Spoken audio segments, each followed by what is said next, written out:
మనుషుల్లో జంతువులు ఉంటారు, జంతువుల్లో మానవత్వం ఉంటుంది. కొంతమంది మనుషుల్లో మనం ఎనిమల్ ఇన్స్టింక్ట్స్ చూస్తుంటాం, కొన్ని ఎనిమల్స్లో హ్యూమన్ ఎమోషన్స్ కూడా చూస్తుంటాం. ఇన్ఫ్యాక్ట్ చెప్పాలంటే ఈ ఎగ్జాంపుల్ ఇప్పుడు చాలా సందర్భాల్లో ప్రూవ్ అవుతుంది కూడా. కలకత్తాలో మనం చూసాం, అక్కడ ఒక మనిషి ఎనిమల్ ఇన్స్టింక్ట్తో ప్రవర్తించాడు. తన పొరుగున ఉంది ఇంకో మనిషి అని కూడా పట్టించుకోకుండా అతి కిరాతకంగా నీచంగా ఆ పైన రేప్ చేయటం, చంపేయటం చేశాడు. అసలు ఒక మనిషి ఇంతకు తెగబడతాడా అన్నంత బాధాకరమైన, జుగుప్సాకరమైన అంశం అది. అంటే ఒక మనిషిలో ఎనిమల్ ఇన్స్టింక్ట్స్. మనం చాలా రేప్స్ భారతదేశంలో చూసాం, అత్యాచారాలు చూసాం. ఇప్పుడు మహిళలందరూ కూడా రీక్లెయిమ్ ద నైట్, కోల్కతాలో ముఖ్యంగా ఒక ప్రొటెస్ట్ జరుగుతుంది. దానిలో ట్యాగ్లైన్ ఏంటి తెలుసా? Reclaim the night moment. యాక్చువల్గా ఈ మూమెంట్ బేసికల్గా 1970s 80sలో ఇంగ్లాండ్లో ఒక సీరియల్ కిల్లర్ ఉమెన్ని అత్యాచారం చేసి చంపేస్తూ ఉంటే నైట్ కర్ఫ్యూ పెట్టి అక్కడ గవర్నమెంట్ మహిళల్ని బయటకు రావద్దని చెప్పిందంట.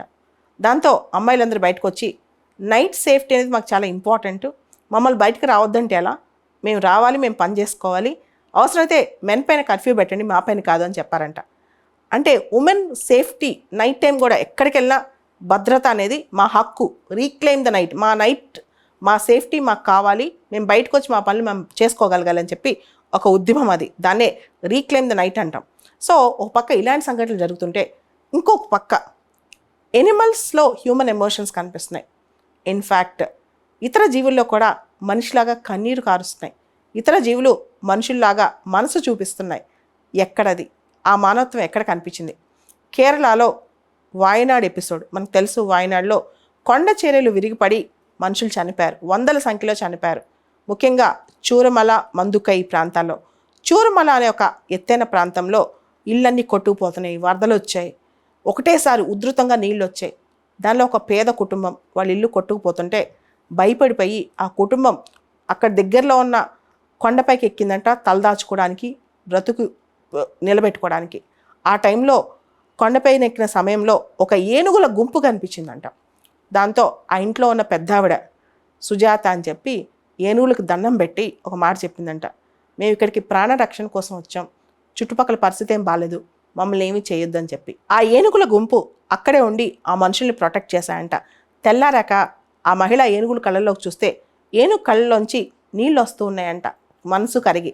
అంటే ఏనుగుల్లో, పులుల్లో, కుక్కల్లో, కోతుల్లో మనసు కరుగుతుంది, కానీ మనుషుల్లో కరగట్లేదు. ఇక్కడ మనం అర్థం చేసుకోవాల్సింది ఏంటంటే ఒక పక్క మనుషులు క్రూరంగా బిహేవ్ చేస్తున్నారు. నిర్భయ ఇన్సిడెంట్లో ఒక అమ్మాయిని దారుణంగా, అంటే అమ్మాయి ప్రైవేట్ పార్ట్స్లోకి రాడ్లు పంపించి భయంకరంగా అమ్మాయిని హింసించారు. దిశ ఇన్సిడెంట్లో ఒక అమ్మాయిని రేప్ చేసి కాల్ చేశారు. సో మనుషులు ఇంత క్రూరంగా ప్రవర్తిస్తుంటే ఇంకా అనేక ఇన్సిడెంట్స్లో ఓ పక్క ఎనిమల్స్ మానవత్వం చూపిస్తున్నాయి. ఇక్కడ కొన్ని ఉదాహరణలు చెప్పాలనుకుంటున్నాను. 1996లో అమెరికాలోని ఇలినాయ్ ప్రాంతంలో ఒక జూ పార్క్లో పొరపాటున తల్లి ఒళ్ళోంచి ఒక పిల్ల గొరిల్లా చేతిలోకి పడిపోయింది. ఆ గొరిల్లా సేఫ్గా ఆ పిల్లని జాగ్రత్తగా కాపాడి జాగ్రత్తగా తీసుకొచ్చి బయట జూ పారామెడికల్ స్టాఫ్కి అందించిందనమాట. ఇది గొరిల్లా చూపిన మానవత్వం. అదేవిధంగా 2005లో ఇథియోపియా దేశంలో కిడ్నాపర్స్ కొంతమంది ఒక అమ్మాయిని కిడ్నాప్ చేసి వెళ్ళిపోతుంటే అక్కడ లయన్స్ వాళ్ళని హంట్ చేసి ఆ అమ్మాయిని పట్టుకుని సేఫ్గా తిరిగి అప్పచెప్పాయన్నమాట. సో మీరు గమనిస్తూ ఉంటారు, కుక్కలు మనుషుల్ని కాపాడటం, మనిషి కోసం అంటే తను పెంచిన వాళ్ళ కోసం కుక్క ఏడవటం, కోతులు పిల్లల్ని ప్రొటెక్ట్ చేయటం, వాళ్ళని సంరక్షించటం. అంటే జంతువులకి మనిషి లక్షణాలు, మనుషులకి జంతువుల లక్షణాలు వస్తున్నాయి. సమాజంలో మనుషులు ఇప్పటికన్నా మారి మానవత్వంతో ప్రవర్తించాలి. కాస్త భావోద్వేగ ప్రజ్ఞ అనేది మనుషులకు ఉండాలి.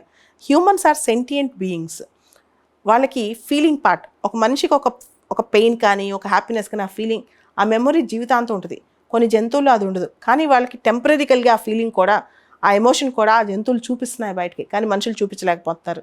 ఇన్ఫ్యాక్ట్ మనుషులు చేసిన అన్యాయాలు, మనుషులు చేసే దారుణాలు, మనుషులు చేసే మోసాలు, మనుషులు ఇంకొకరి ఫీలింగ్తో ఆడుకుని వదిలేసే సందర్భాలు, ఇవన్నీ ప్రపంచంలో మనం చాలా చూస్తుంటాం. ఇవన్నీ పక్కన పెడితే అత్యంత క్రూరమైంది, కిరాతకమైంది ఒక మనిషి ఇంకో మనిషి పైన చేసే లైంగికమైన అంశాలు, లైంగికపరమైన దాడులు, దుర్భాషలు, తర్వాత మనిషిని తర్వాత ఆ రెస్పాన్సిబిలిటీ తీసుకోకపోవటాలు, వీటన్నిటిని మనం ఒక్కసారి సభ్య సమాజంగా ఒకసారి ఆలోచించాలి. అరిస్టాటిల్ అనే పొలిటికల్ థింకర్ ఒక మాట అంటారు, మానవుడు సంఘజీవి, man is a social animal అని. సంఘజీవి మాత్రమే కాదు, ఈ మధ్య వైల్డ్ ఎనిమల్గా తయారవుతున్నాడు. పక్క వాళ్ళ ఎమోషన్స్, పక్క వాళ్ళ బాధలు, పక్కవాడి శరీరం, తంది కాదు కదా బాధ, తంది కాదు కదా పెయిన్, తంది కాదు కదా శరీరం. అదేవిధంగా ఇంకొక మనిషి సాటి మనిషితో ప్రవర్తిస్తున్నాడు. 140 కోట్ల భారతదేశంలో ఒక వ్యక్తి ఇంకో వ్యక్తితో ఇలా ఉండొచ్చా? దానికి సమాజం యొక్క బాధ్యత లేదా? సమాజంలో మార్పు రావాలి. బిహేవియరల్ చేంజ్, మన మైండ్ సెట్స్ మారందే ఈ సమాజం మారదు.